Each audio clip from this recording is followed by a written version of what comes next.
The Bengal famine of 1943, a tragedy that shook the world.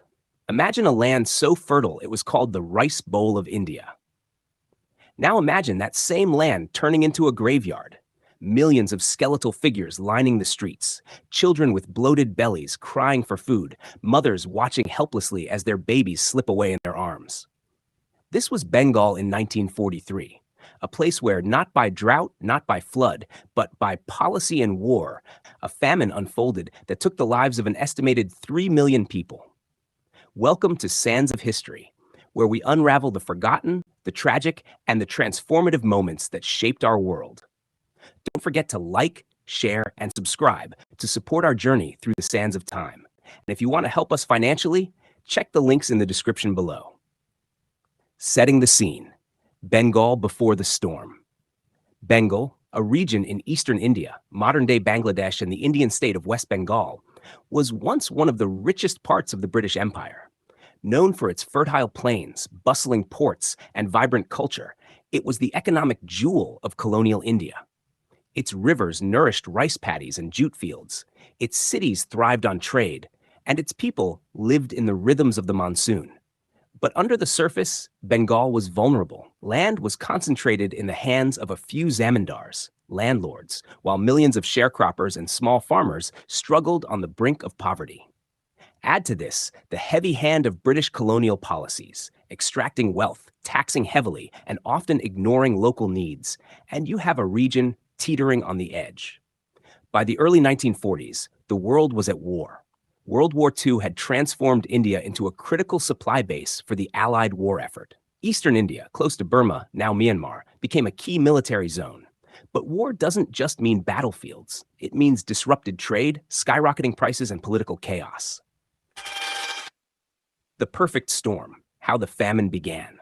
The Bengal famine was not caused by a single event. It was the result of multiple interconnected disasters. First, in 1942, the Japanese invaded Burma, cutting off vital rice imports into Bengal. Burma had been a major supplier of cheap rice to Bengal's population. With that supply gone, local rice prices soared. Second, British military policies worsened the crisis.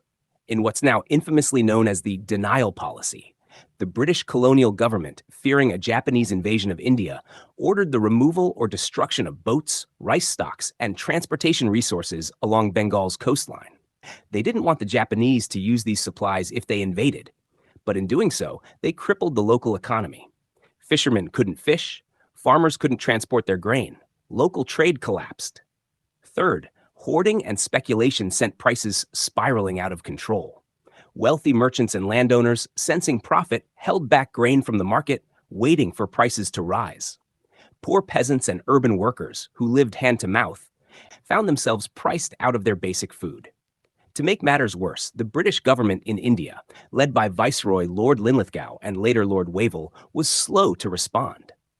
Despite repeated warnings from Indian officials and activists like Amartya Sen and Mahatma Gandhi, the colonial administration insisted that there was no famine, merely a shortage. Appeals for grain imports were denied or delayed.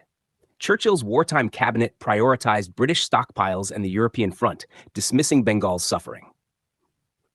The human cost: death, disease, and despair. By mid-1943, the streets of Bengal cities, Calcutta, Dhaka, Chittagong, were filled with the dying. Starving peasants from the countryside poured into urban centers, hoping to find food, but there was none. Eyewitnesses describe heartbreaking scenes.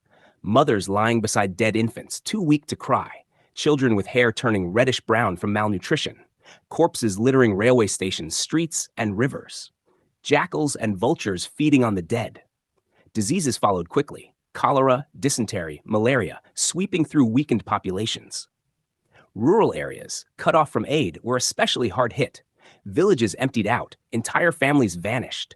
Historians estimate that between 2.5 to 3 million people died during the Bengal famine of 1943.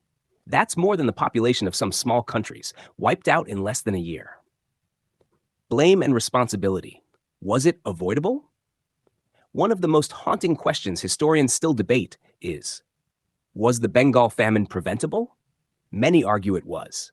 Amartya Sen, the Nobel Prize-winning economist, famously showed that the famine was not caused by a shortage of food, but by a collapse of access to food. There was enough rice in Bengal, but the poor couldn't afford it.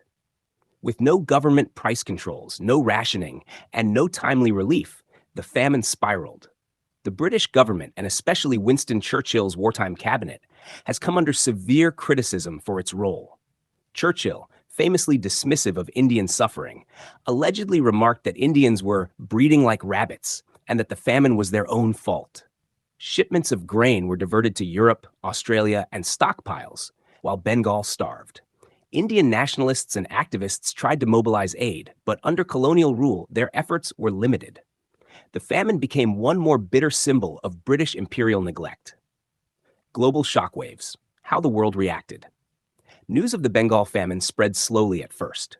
Wartime censorship kept many stories under wraps, but soon, foreign journalists and photographers began documenting the horrors. Stark images of starving children and dying families shocked the world. International aid organizations tried to intervene, but the scale of the disaster, combined with wartime restrictions, made it difficult. For many Indians, the famine became a rallying cry for independence. How could they trust a government that let millions die? The famine added fuel to the growing Quit India movement, which demanded an end to British rule. The aftermath: lessons and legacy. The famine officially ended in 1944, when the new viceroy, Lord Wavell, finally coordinated relief efforts, imports of grain, and price controls.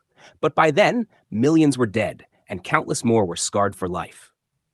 In the years after, the Bengal famine became a case study in economics, politics, and human rights. Amartya Sen's work reshaped how famines are understood, not merely as failures of food supply, but as failures of governance, distribution, and entitlement.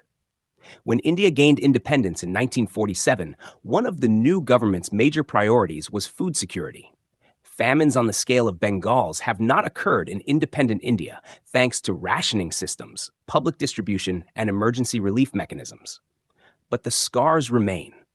In Bengal's collective memory, in Indian politics, and in the global history of colonialism, the 1943 famine stands as a dark reminder of how political decisions, not just natural disasters, can kill millions.